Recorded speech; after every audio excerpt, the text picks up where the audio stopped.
ब्रह्मरूपमादिमध्यशेषसर्वभाषकम्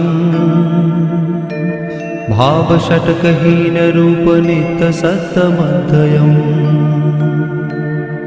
वङ्मनौति गोचरञ्च नेति नेति भावितम् तं नमामि देवदेव रामकृष्णमीश्वरम् आदितेयविहरं शूरारिदैत्यनाशकम् साधुशिष्टकामदं महिषुभारहारकम्